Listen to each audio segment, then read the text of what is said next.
ওটা ড্র করার জন্য আমি প্রথমে একটা পার্ট ফাইল ওপেন করলাম। আমি ইউনিটটা এখান থেকে মিলিমিটার গ্রামেন্ট সেকেন্ডে রাখলাম, ব্যাকগ্রাউন্ডটা প্লেন হোয়াইট করে রাখলাম। রাইট ক্লিক প্লেনে একটা স্কেচ ড্র করবো, আর স্কেচটা হচ্ছে আমার রেফারেন্স ইমেজ। এখান থেকে টুলসে যাব, টুলস থেকে স্কেচ টুলস থেকে আমি স্কেচ পিকচার সিলেক্ট করব। এখন আমি বোতলটা ওপেন করে নেব। এখন এটা অ্যাসপেক্ট রেশিওটা আমি একটু ঠিক করে দেব। এই পয়েন্টটা আমি এখানে নিয়ে আসলাম এবং এই পয়েন্টটা এখান থেকে এখানে পর্যন্ত হবে। এটুকু হবে হচ্ছে আমার 70 mm এবং পুরো পিকচারটা আমি এই জায়গায় নিয়ে আসা করি। ওকে, তো আমি স্কেচ থেকে বের হয়ে আসলাম। এখন রাইট প্লেনে আমি আমার স্কেচটা ড্র করব। তার জন্য আমি একটা লাইন সিলেক্ট করলাম,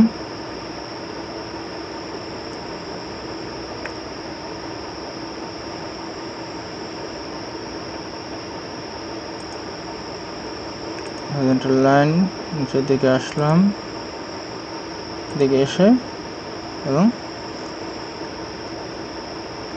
ভার্টিক্যাল এখানে পর্যন্ত আসলাম। তারপরে এখান থেকে এখানে টপ বরাবর হরিজন্টাল, এখান থেকে এখানে আসলাম। এখান থেকে আমি এসে অরিজিন পয়েন্টে এসে এটা লাস্টের লাইনটা কনস্ট্রাকশন লাইন করে দিলাম। এখন আমার ডাইমেনশন দেওয়ার পালা। আমি এটা এবং এটার এই দুটার মাঝখানের এই ডিস্টেন্সটা করে দেবো হচ্ছে 70।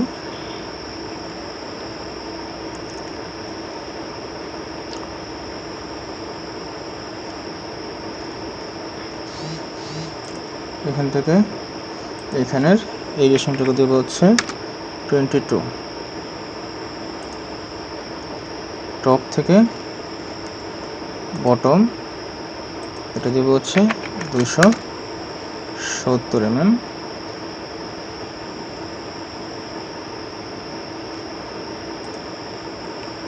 ফিলেট সিলেক্ট করে এই কর্নারে আমি 13 mm এর একটা ফিলেট করব। রাইট ক্লিক করলে এটা ওকে হবে। তারপরে এখানে 12.5 mm এর একটা ফিলেট করব। এইখানে রাইট ক্লিক করে ওকে দিলাম। তারপরে 4 mm এর একটা ফিলেট করব, এটা হচ্ছে এই কর্নারে ওকে দিলাম। তো এখানে হচ্ছে 57 mm এর একটা ফিলেট করব,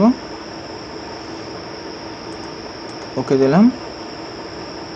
তারপরে 37 mm এর একটা ফিলেট এই কর্নারে ওকে। 1.5 mm এর একটা ফিলেট এই কর্নারে ওকে।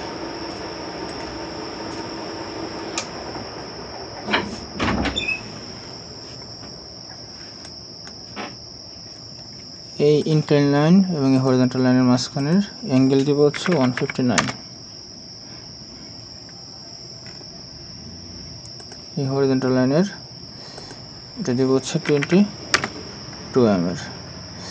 তো আমি দেখতে পাচ্ছি যে অরিজিনাল স্কেচ থেকে এটা একটু ছোটো হয়ে যাচ্ছে, তার কারণ হচ্ছে এখানে মূলত 274 mm হবে।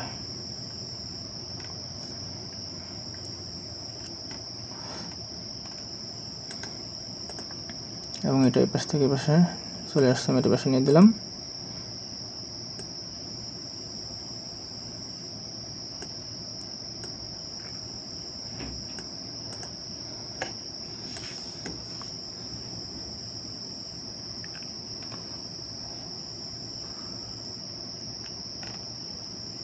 এই বটম এজ থেকে এটার এই ডিস্টেন্সটুকু হচ্ছে 13 mm।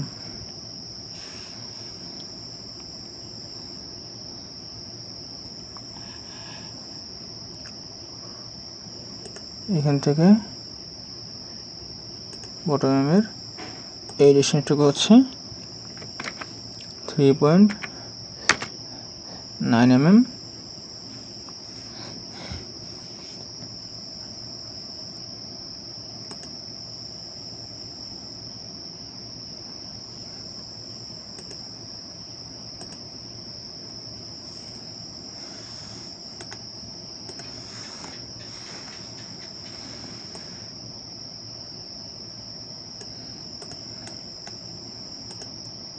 এখানের এই ডিস্টেন্সটুকু হচ্ছে 4 mm এর।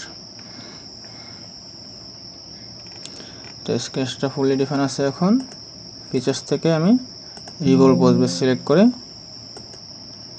এটা রিভলভ করাবো। এই যেমন একটা সেন্টার লাইন আছে, সেন্টার লাইন বরাবর এটা রিভলভ হবে। ওকে, আমি রেফারেন্স স্কেচটা হাইড করে রাখি। তো এটা হচ্ছে আমার বোতল। এখন আমি এটাকে শেল সিলেক্ট করব। শেল সিলেক্ট করে এর থিকনেস দেবো হচ্ছে 3 mm এর। থিকনেস দিয়ে এটাকে সিলেক্ট করে আমি এখানে শো প্রিভিউ যদি দেই, তাহলে দেখেন এরকম দেখাবে। আমি যদি দিই এখন ওকে দিই, তাহলে এটা আমার বোতলটা 3 mm থিকনেস শেলের একটা বোতল তৈরি হবে। আমি এখান থেকে ক্রস সেকশনটা দেখতে পারি, এই যে এরকম।